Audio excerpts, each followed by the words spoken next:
माँ तो ऐसी ही होती है। विनय बहुत परेशान था। उसे समझ में नहीं आ रहा था कि वो इस परिस्थिति में कैसे निपटे।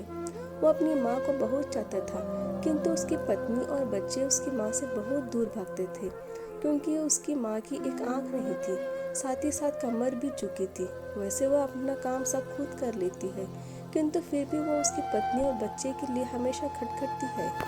दादी, आप ऊपर के कमरे में जाओ, मेरा दोस्त आ रहा है, विनय के बेटे रोहित ने बड़ी बेरुखी से कहा। पर बेटा, मैं तो यहाँ बहुत दूर बैठी हूँ, विनय की माँ ने बहुत प्यार से कहा। नहीं, आप उनके सामने मत रहो, वो मुझे चिढ़ाते हैं, रोहित ने जोर से डांटते हुए कहा। क्या हुआ रोहित, क्यों चिल्ला रहे हो? विजय की पत्नी सरला ने किचन से आवाज लगाई। देखो ना माँ, ये दादी यहाँ डाइनिंग रूम में बैठी है और मेरे दोस्त आ रहे हैं, रोहित ने शिकायत भरे लहजे में कहा। माँ जी, आप ऊपर चली जाओ, क्यों हम लोगों को लजवाती हो? सरला ने बेटे का पक्ष लेते हुए कहा। बेचारी लक्ष्मी चुपचाप उठकर जीने के सहारे ऊपर जाने लगी। कमर झुकी होने के कारण उन्हें ऊपर चढ़ने में बहुत परेशानी हो रही थी, किंतु वो पूरी ताकत से ऊपर के एक अकेले कोने वाले कमरे में जाकर बैठ गई। विजय बाजू के कमरे में सब सुन रहा था। उसे कष्ट हो रहा था कि उसकी माँ को अपमानित होना पड़ रहा है, किंतु वह असहाय था। अगर वो कुछ कहता तो पत्नी और बच्चे उसका विरोध करने लगते हैं, क्योंकि वो एक प्रशासनिक अधिकारी था। उसका सामाजिक स्तर बहुत ऊंचा था। उसके ससुराल भी एक ऊंचे घराने में थे। वह चुपचाप इस तरह हर दिन अपनी माँ को अपमानित होता देखता रहता था। रात को विजय की पत्नी ने कहा, देखो जी, अब कुछ कर लो। कल कलेक्टर साहब की पत्नी आई थी, माँ जी अपनी देशी धुन धड़ाम में उनसे मिली। मुझे बहुत शर्म आती है ये बताते कि वे मेरी सास है। मैंने कह दिया कि जो दूर की रिश्तेदार है, इलाज कराने के लिए आई है। विजय को रोना आ गया, किंतु फिर भी वह चुप रहा। उसे समझ में नहीं आ रहा था कि वह क्या करे।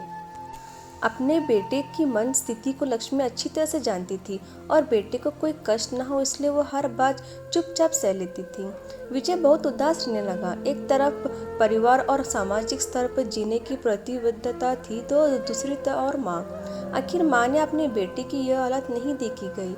एक दिन उसने अपने बेटे से कहा, विजय, बहुत दिन हो गए हैं, मैं अपने गाँव जाना चाहती हूँ, मुझे वहाँ पहुँचा दो, यहाँ मेरा मन नहीं लग रहा है। किंतु माँ, वहाँ तो कोई नहीं है, तुम्हारी देखभाल कौन करेगा? विजय ने आश्चर्य से पूछा। अरे, सब गांव वाले तो हैं, और वो तुम्हारे मामा जी तो उसी गांव में रहते हैं, और फिर हम सारी व्यवस्था कर जाएंगे ना। सरला को तो जैसे मन की मुराद मिल गई हो। हाँ बेटा, बहू सही कह रही है, लक्ष्मी ने लंबी सांस लेते हुए कहा।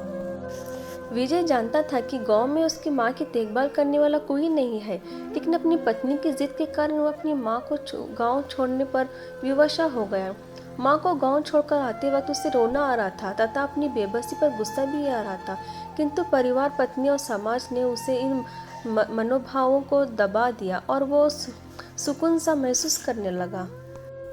कुछ दिनों के बाद उसके चाचा, जो ऑस्ट्रेलिया में रहते थे, आने वाले थे। जब विजय बहुत छोटा था, उसके पिताजी जीवित थे, तब वह भारत आए थे और उसके बाद वो आप भारत आने वाले थे।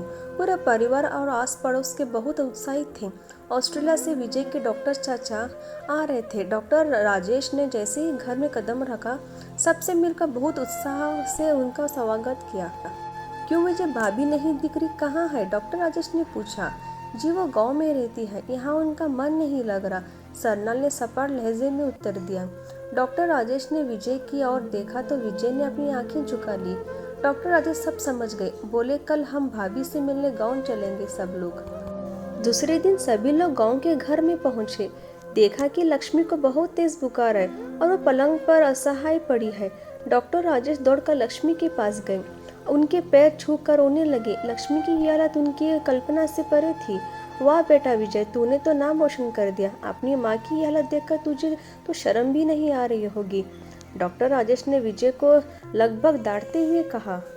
नहीं देवर जी, विजय का कोई दोष नहीं है, मैं खुद गांव आई थी। लक्ष्मी ने अपने बेटे का बचाव किया, मुझे सब पता चल गया। भाभी, आप चुप रहो। क्यों बहू, तुम्हें अपनी सास की करूपता पसंद नहीं है? समाज में तुम्हें नीचा दिखना पड़ता है ना? डॉक्टर राजेश ने सरला की ओर देखा। सरला विजय को देखने लगी। आज तुम जिस सामाजिक स्तर पर हो, इन्हीं के संघर्ष की देन है।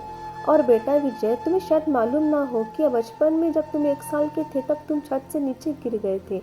गिरने के कारण तुम्हारी एक आंख फूट गई थी और तुम्हारे रीढ़ की हड्डी में भी समस्या थी। तब तुम्हारी इस करूप माँ ने अपनी एक आंख और अपनी बोन मैरो तुम्हें देकर इतना सुंदर स्वरूप दिया था। सरला बेटा, इतने सालों तक संघर्ष करके बेटे को प्रशासनिक अधिकारी बनाने वाली इस संघर्षशील औरत की तुम लोगों ने यह दशा कर दी। तुम्हें ईश्वर कभी माफ नहीं करेगा। डॉक्टर राजेश की आंखों से अश्रु जल धारा बह रही थी। अब भाभी, आप मेरे साथ ऑस्ट्रिया जाएंगी, यहाँ इन स्वार्थी लोगों के बीच नहीं रहेगी। डॉक्टर राजेश ने लक्ष्मी से कहा। विजय को तो काटो तो खून नहीं था। डॉक्टर राजेश जो उसके चाचा थे, उन्होंने जो राज बताया उसके बाद तो विजय को यही लग रहा था कि उससे ज्यादा पापी इंसान इस दुनिया में कोई नहीं है।